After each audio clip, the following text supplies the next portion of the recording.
논어 안연편에 자공과 공자의 다음과 같은 대화가 실려 있다.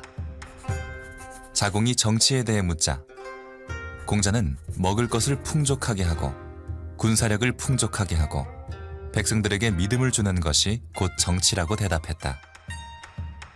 자공이 또 부득이하게 반드시 하나를 버려야 한다면 이 셋 중 무엇을 먼저 버려야 합니까? 라고 묻자 공자는 군사력을 버려라 라고 말했다.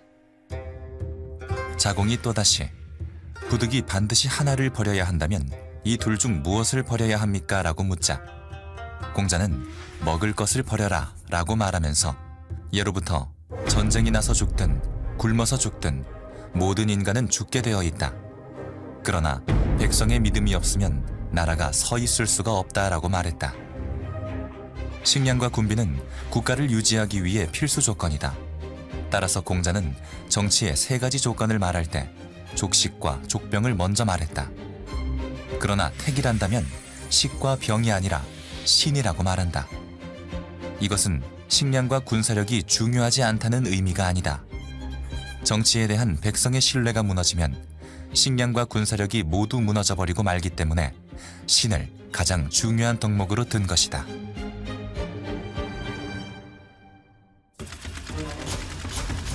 제2차 세계대전 후 완전히 폐허가 돼버린 유럽에 대한 미국의 막대한 원조, 그리고 패망한 전범국이었던 독일과 일본의 제기는 경제학자들과 정치가들에게 후진국의 자본만 제공해주면 경제 성장은 어렵지 않게 이루어질 것이라는 신념을 심어주게 됐다. 그러나 전후 아프리카, 중남미, 아시아 등 여러 후진국들에 대한 선진국 및 국제기구들의 막대한 원조에도 불구하고 많은 국가들이 빈곤에서 벗어나지 못하고 있다. 경제학자들은 경제 발전이 이루어지면 사회 발전이 뒤따라 이루어질 것으로 기대했다. 그러나 현실은 그렇게 되지 않았다. 아무리 경제 원조를 해줘도 기대하는 대로 사회 발전은커녕 경제 발전도 이루어지지 않았다. 이에 따라 경제학자들과 사회학자들은 사회자본에 주목하기 시작했다. 사회자본이 축적돼 있지 않고서는 물적 생산 요소가 아무리 풍부해도 경제 발전에 성공할 수 없다는 것이다. 그렇다면 사회자본이란 무엇인가? 사회자본을 연구하는 학자마다 그 정의는 다양하고 광범위하나 눈에 보이는 물리적 실체가 아니라 개인들 사이에 존재하는 관계를 기반으로 하는 무형의 실체라는 공통점을 가지고 있다. 학자들이 사회자본에 포함시키는 요소들은 사회적 신뢰와 규범, 정직, 절제, 준법, 호혜주의, 일관성, 사회적 연결망, 연대와 결속력, 시민 참여, 자원봉사, 약속이행, 임무수행, 팀워크, 친절, 협동, 투명성, 청렴, 청결, 근면, 겸손, 덕, 관용 등이다. 이러한 사회자본은 거래 비용을 감소시키고 사회를 역동적이게 하며 민주주의 발전을 촉진한다. 이런 요소들이 열악하다면 물적 생산 요소를 아무리 투입한다 하더라도 경제 성장이 불가능하다. 사회자본은 개인의 입장에서는 개인 자본이 될 수 있고 조직 차원에서는 조직 자본이 될 수 있다. 이러한 덕목들을 일정 수준 이상 갖추고 있지 못한 개인이나 조직은 사회적 성취를 이루기 힘들다. 이러한 사회자본 중 가장 밑바탕을 이루는 것이 신뢰이다. 1972년 노벨 경제학상을 수상한 케네스 에로우 교수는 신뢰의 결핍이 경제적 빈곤의 가장 중요한 원인이라고 강조한 바 있다.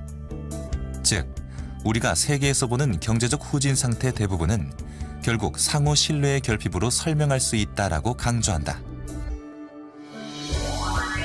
네트워크 마케팅 사업의 성공을 위해 가장 중요한 무형의 자본도 역시 신뢰이다. 스폰서와 파트너들로 구성된 네트워크 사업자들 간의 신뢰, 그리고 사회와 고객들로부터 신뢰를 얻지 못하면 사업에 결코 성공할 수 없다.